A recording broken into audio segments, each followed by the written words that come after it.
selamat pagi. Assalamualaikum warahmatullahi wabarakatuh. Salam sejahtera untuk kita semua. Senang sekali pada kesempatan kali ini kita dapat berjumpa lagi pada mata pelajaran Buka Dasar. Dan untuk hari ini saya akan menyampaikan tentang materi teknik pengolahan makanan. Oleh karena itu, untuk mempersingkat waktu, mari langsung saja kita simak video pembelajaran berikut ini. Ya, sekarang sudah tampil untuk slide presentasinya di sebelah kiri saya ya. Di kiri layar atas muncul presentasi tentang metode pengolahan makanan. Oke, untuk kesempatan kali ini yang pertama kali akan kita bahas adalah tentang pengertian dan tujuan pengolahan makanan. Sambil saya terangkan, kalian juga bisa melihat tulisan yang terdapat pada slide presentasi. Pengertian dari metode pengolahan makanan adalah kumpulan metode atau teknik yang digunakan untuk mengubah bahan mentah menjadi makanan atau mengubah makanan ke dalam bentuk lain untuk dapat dikonsumsi oleh manusia di rumah atau industri pengolahan makanan. Jadi ketika kalian mengolah makanan di rumah, itu sama prosesnya dengan pengolahan ketika kalian berada di industri, baik di restoran, hotel, catering maupun yang lainnya. Namun yang membedakan di sini adalah satu, kuantitas.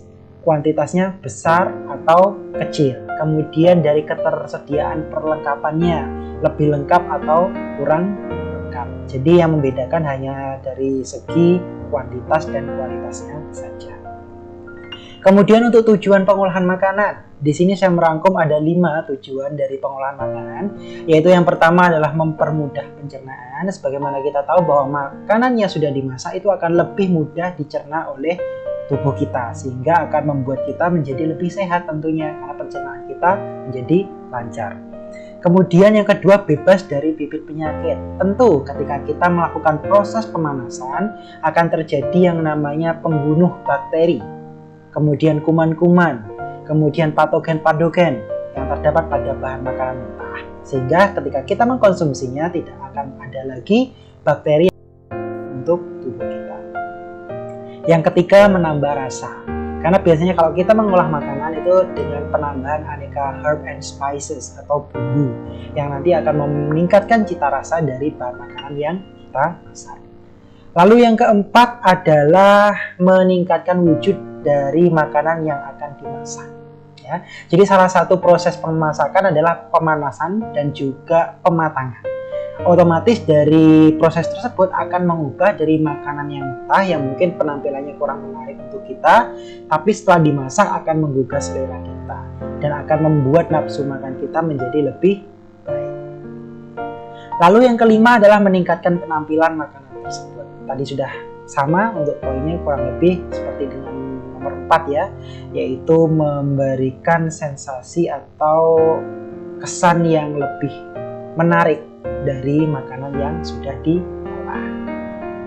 Lalu untuk selanjutnya adalah teknik memasak. Nah, untuk teknik memasak sendiri secara umum itu dibedakan menjadi 3 hal yang perlu kalian ingat. Yang pertama adalah dry heat cooking, kemudian moist heat cooking, dan fat cooking. Cukup diingat 3 itu saja. Untuk mengingat-ingatnya cukup mudah, yaitu kita ambil dari kata yang paling depan, dry, moist, dan juga fat ya. Dry itu artinya kering, berarti teknik pengolahan makanan dengan menggunakan panas kering. Kemudian untuk moist heat cooking kita ambil dari kosakata moist, yaitu lembab, artinya memasak dengan menggunakan panas basah atau lembab. Kemudian fat cooking yaitu memasak dengan menggunakan minyak atau lemak. Itu ya, jadi perlu diingat dry, moist, dan fat cooking. Kemudian kita masuk ke dry heat cooking dulu ya. Dry heat cooking yaitu memasak dengan cara penerapan panas kering pada makanan. Nah, adapun contoh-contoh atau metode penggunaan panas kering ini ada baking, kemudian roasting, lalu ada grilling, dan juga ada griddling. Kita bahas satu-satu. Untuk baking dulu ya. Oke. Jadi ketika kalian membuat roti misalkan, kalian membuat roti menggunakan alatnya apa? oven. Ya, bakery oven itu salah satu bentuk penerapan panas kering dalam pembuatan produk pastry dan bakery. Artinya kita membuat roti, kita masukkan ke dalam oven, kemudian di dalam oven tersebut terjadi transfer energi panas, yang mana panas tersebut tidak menggunakan perantara air, yaitu langsung dari api menuju ke makanan atau elemen pemanas kepada makanan. Kemudian roasting. Nah, roasting ini untuk gambarnya ini, ayam yang ditaruh di braising pan, kemudian dimasukkan ke dalam oven.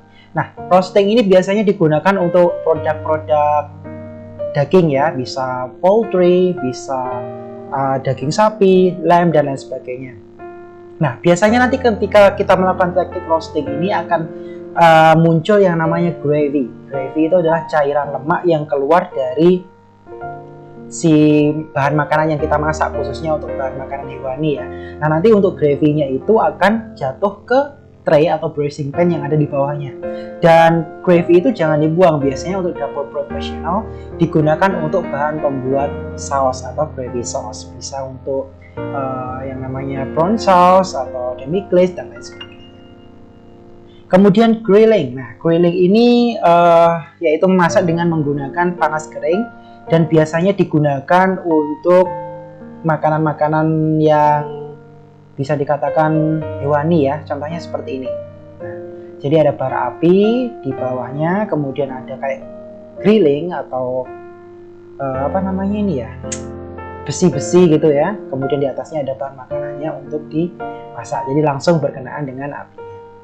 Nah, kalau griddling ini hampir sama sebenarnya kayak grilling, cuman kalau griddling ini dia permukaan alat yang digunakan itu seperti teflon ya. Kalau kalian tahu, kalau grilling kan dia ada lubang-lubangnya seperti ini, kemudian apinya itu langsung baranya langsung kena ke bahan makanan yang kita masak. Tapi kalau griddling itu biasanya untuk kayak teflon, ada kayak plat, namun dia ada kayak sejenis gelombang-gelombangnya. Nah, nanti ketika daging kita masak di atas permukaan gelombang tersebut akan menimbulkan efek bergaris. Biasanya steak ya, steak sapi, steak kambing, dan lain sebagainya. Ketika dimasak dengan menggunakan teknik griddling, dia akan membentuk garis-garis yang itu akan mempercantik tampilan dari steak yang kita olah. Gitu. Kemudian kita masuk ke moist heat cooking, yaitu memasak dengan menggunakan metode panas basah. Ketika kita berbicara tentang panas basah, itu tak lepas dari penggunaan air ya. Jadi air yang kita panaskan akan mendidih, kemudian uap ataupun air itu sendiri yang akan mematangkan bahan makanan yang kita masak. Adapun yang pertama adalah boiling. Boiling itu bahasa Indonesianya adalah merebus. Jadi ketika nanti kalian praktik di laboratorium boga, kemudian membuat perencanaan, kalian harus tahu bahwa boiling itu adalah merebus. Kemudian simmering. Nah, simmering itu adalah merebus dengan api kecil. Jadi gini, misalkan kalian membuat stok atau kaldu ayam, kaldu sapi, kaldu ikan, terserah.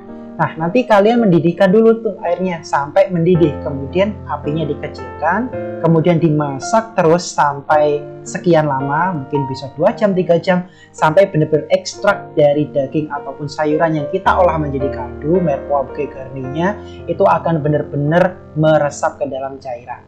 Oleh karena itu, simmering ini biasanya digunakan dengan api yang sangat-sangat kecil dengan waktu yang cukup lama.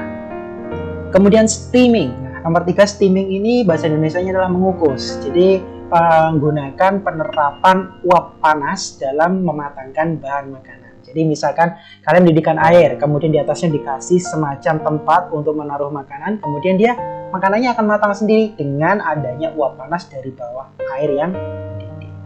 Kemudian poaching. Nah, poaching ini seperti ini contohnya. Ini namanya poached egg.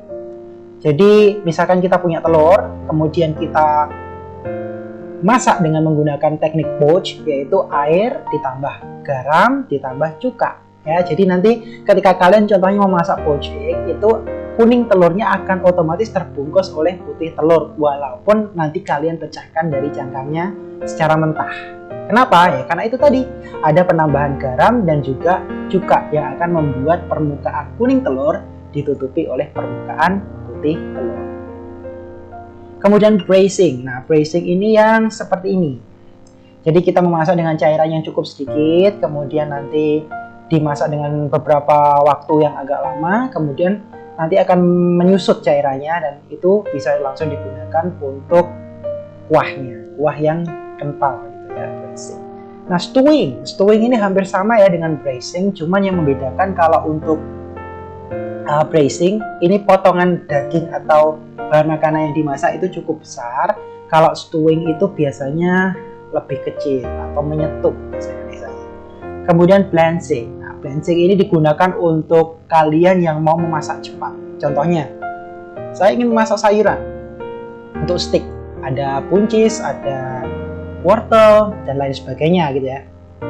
Nah, cara memasaknya adalah dengan mendidihkan air, ditambahkan dengan garam, lalu setelah itu dimasukkanlah sayuran itu ke dalam cairan tersebut. Ditunggu cuma 2 menit atau sekian menit sampai sayurannya matang, kemudian diangkat, lalu direndam dengan menggunakan air dingin atau air es supaya terjadi proses pemberhentian pemasakan dari barang yang tadi panas, air yang panas itu menuju ke es yang dingin, sehingga nanti tekstur dari sayuran yang kita blend itu tetap crunchy dan tetap segar.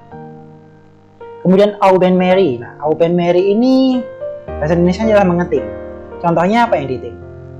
Coklat, ya benar sekali. Jadi biasanya gini, kalau kalian beli coklat blok, dark coklat, itu nggak boleh kan dia langsung dipanaskan dengan api. Kenapa? Karena nanti dia akan gosong. Nah, kalau gosong apa? Coklatnya akan pahit. Jadi untuk coklat sendiri, proses pencairannya harus menggunakan teknik au bain marie, yaitu ini ada 2 kom atau 2 panci gitu ya. Panci yang pertama itu diisi air. Kemudian kita panaskan, ya mungkin nggak usah sampai mendidih ya. Kemudian ada panci yang lebih besar, kita taruh di atasnya. Baru kita coklatnya kita masukkan ke panci yang kedua. Nah, di situ kita tunggu sampai coklatnya meleleh. Itu yang disebut dengan teknik au bain marie. Kemudian fat cooking. Oke, kita sudah sampai ke metode yang ketiga ya, yaitu fat cooking. Dilihat dari katanya itu fat. Fat itu artinya apa? Lemak ya, lemak atau minyak. Jadi memasak dengan menggunakan lemak atau minyak. Setelah tadi kita berbicara tentang panas kering, kemudian memasak dengan panas basah. Nah, sekarang kita berbicara dengan memasak dengan menggunakan lemak atau minyak. Yang pertama itu juga dibagi lagi ya, maaf. Sebelumnya, untuk fat cooking itu dibagi lagi menjadi 3. Yang pertama ada deep frying, kemudian shallow frying, dan juga saute atau sauteing. Deep frying itu apa? Deep artinya dalam. Berarti kita menggoreng dengan menggunakan minyak yang banyak. Artinya deep kan dalam. Nah, jadi ketika kita menggoreng dengan minyak banyak, contohnya apa? Kita menggoreng kentang, kita menggoreng bakwan, misalkan kita menggoreng ayam goreng crispy, itu namanya proses deep frying. Karena bahan makanan yang kita masak atau yang kita goreng benar-benar terendam sepenuhnya di dalam cairan minyak. Kemudian shallow frying. Nah, contohnya seperti ini. Kalau yang atas tadi adalah deep frying, nah kalau yang shallow frying seperti ini. Contohnya patty. Jadi ketika kita berasumsi bahwa ukuran patty itu 10, tingginya 10 gitu ya. Bisa dikatakan minyak yang kita gunakan itu ya kurang lebih separuhnya, yaitu 5 cm. Jadi yang terendam itu hanya separuh dari makanan yang kita masak. Kemudian nanti bisa kita balik gitu. Salah satu aplikasinya dengan patty burger ini, ketika nanti kita sudah masak, otomatis harus dibalik satu sisi dengan sisi yang lain supaya hasilnya matang sempurna. Kemudian sauteing. Nah, sauteing itu biasanya kita menumis-numis ya. Jadi bahasa Indonesianya yang mudah dipahami itu menumis. Yang kita tumis biasanya apa? Bawang merah, bawang putih, bumbu-bumbuan, ya kan? Kita kasih minyak sedikit, mungkin 1 sendok, 2 sendok, kemudian kita tumis bumbunya, lalu kita tambahkan bahan-bahan yang lain, jadi sesuatu, misalkan gitu. Atau mungkin seperti ini, sauteed vegetable. Jadi setelah kita blend sayurannya, kemudian kita ingin nambahin nih seasoning supaya sayurannya itu ada rasanya gitu. Ya sudah, kita tinggal kasih mentega sedikit atau minyak sedikit, kita saute atau kita tumis bawang putih, kemudian kita masukkan sayuran yang sudah di blanching, kemudian tambahkan salt and pepper atau garam dan lada, di stir frying, kemudian nanti tinggal disajikan dengan steak atau yang lainnya. Oke, saya rasa untuk metode pengolahan makanan untuk pembelajaran kita kali ini sudah cukup ya. Untuk lebih jelasnya kalian bisa langsung membuka untuk PDF dan juga aplikasi Boga Dasar. Karena untuk secara teori di situ sudah lengkap, dan untuk pengertian-pengertian lebih detailnya kalian juga bisa baca di PDF tersebut. Oke, untuk pembelajaran kali ini saya rasa cukup. Wassalamualaikum warahmatullahi wabarakatuh. Sampai jumpa.